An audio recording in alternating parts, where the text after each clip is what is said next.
Okay, this is May Day, the 1st of May 2020, here on Sheep Guarding Llama. I'm Scott Allen Miller. Mia is running around behind me like a maniac because that is what she does. And today's Friday. So I felt a bit better this morning, still pretty rough. I spent a lot of the day dealing with the new bank, trying to get accounts made and stuff. Got Paul on that first thing this morning. He was on hold with them like all day or waiting for a call back. We dealt with banks all day trying to deal with the PPP stuff because we want to make sure our people are getting paid. That's our primary job as employers, is to make sure they're able to get their paychecks. And we think we're okay, but this is an important part of shoring that up. We've lost a lot of revenue, and knowing that there's going to be funds there to protect us is important, really important at this point, because it's not about profits. It's about survival and protecting employees. And we have because of the way we hire, we think we do a really great job for our employees, but we tend to hire people who are in, not specifically because of, but they tend to be in relatively fragile situations. And so it's really important that we be functionally able to keep paying them for the long term, because these are almost always single income families. Almost all of our employees have children. The potential impact of us having financial problems hits a lot of people, including children, and that's not something we want to have happen, of course. So that's a lot of the stress of dealing with the banking and the finances and the PPP tax things. There's a lot of weight on us to protect everyone that works for us. And so that's not a spot where we want to be faltering or having issues or being taken advantage of. So that, just focus on that like all day. Pretty early on today, Valentina and Maggie and I ended up getting onto a Vetastic conference call, and then we were kind of like, you know what? We need to talk to someone. We had them join, and then pretty soon, Jeremy was actually the first one on. Jeremy and Valentina and I were the first ones on. Then Maggie joined. I'm sorry, Maggie. I don't even know what happened. I'm losing my mind. Maggie and Jeremy and I were the first ones on. Then Valentina joined shortly thereafter. And then throughout the day, we needed other people. So we ended up having like a Brady Bunch conference call with, over the course of the day, about a dozen people on the Vetastic conference system, all throughout the day, just all in squares on the screen. We probably did 5 or 6 hours of everyone talking to each other, which I think was really great because, one, we've never done that before with the team. We've done a few big meetings, but never one where we could see each other like this. That was great. I think that was a lot of fun. We all really enjoyed it. It was good for people. With everyone isolating, we don't normally work in offices together, or very little, but this really makes it that we're like missing people, and this was a chance for us to really get everyone together and just have a little bit more social time. And it was a pretty slow day, so it was just perfect. We all needed it. It worked out great. I bet we actually had like 14 people throughout the day. We had some people who didn't get on the call. Obviously, we have a lot more than 14 people, but like 14 people getting on video at some point throughout the day. It was cool. It was a nice change of pace. It was nice to get to see everybody. There's a lot of people I've never seen on video before. Several people had their kids and like their spouses get on and say hi to everybody. I think it's neat for their families to see a lot of their coworkers. It helps them connect. Because like Dominic and I, we've always worked together in some capacity. I knew her coworkers back when we were dating, when she was just out of college. So I've known nearly every coworker she's ever been close to since her very first job, more or less, right? I knew the chem techs she used to work with when she was a forensic biochemist. I knew her manager. I didn't know them, but I knew them a little, and especially the ones that she was close to.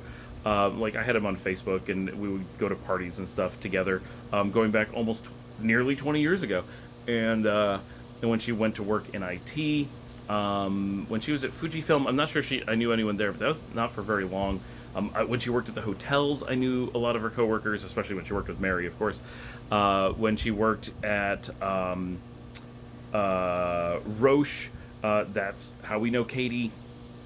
Right, and then when she came to work for NTG, obviously we know all the same people, and because of the whole way that I've been with NTG for over 20 years, she's always known like everybody involved with NTG. So we have a very different view of each other's professional life because we've always known those people since we were our more or less our first jobs. And but for most of our employees, it doesn't work that way, right? Their parents have never met their coworkers. Their kids have never seen their coworkers. Their spouses may have never spoken to. So that's a neat thing to have the families get connected in a way, because I mean we work together all day long, every day, and it's we're very much a family company. It's a bit weird when we don't even know those families. So that was really cool, and that was a lot of the day. We did get work done, and actually there's some real good efficiency to having something like that, because a lot of problems come up and you're like, hey, what do you know about this? Oh, can you look at this? And like communicate really quickly. So that was cool. So that made me relax a lot more. I think that was important for me as well as a lot of other people. Valentina said she thought it was a lot of fun. I think Maggie really enjoyed it. Almost never, and there's some people who never see each other, right? Who got to see, who like talked. So it was different groups of people interacting, which was pretty cool. So while this is going on, we were dealing with the bank all day long. Very stressful still, but it wasn't quite as bad because of just stuff going on. And then we ended up getting turned down by the new bank, which would have been absolutely terrible, except right at the moment we were turned down by our old bank, we were contacted by the SBA to say that our money had been processed and that we were getting the dispersion in a few days and all the paperwork to do it. We're like, what just happened? The bank that told us that it wasn't going to process it, and the SBA who said they had locked it out, all of a sudden they processed our thing and we were good. So we didn't need the new bank. We're still going to work with them, but it's not the same hustle.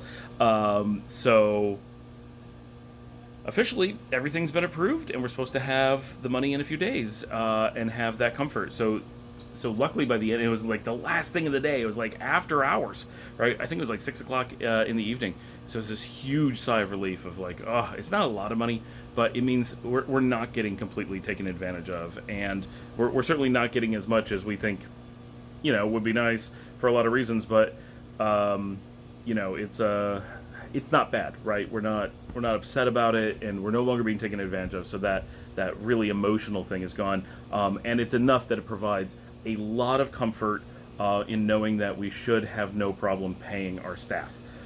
Even if a lot more disaster strikes, which it's likely to, right? We understand that we're still going to see things getting worse and worse, not better and better, for quite some time for the business, as businesses our downstream businesses are continuing to fail, right?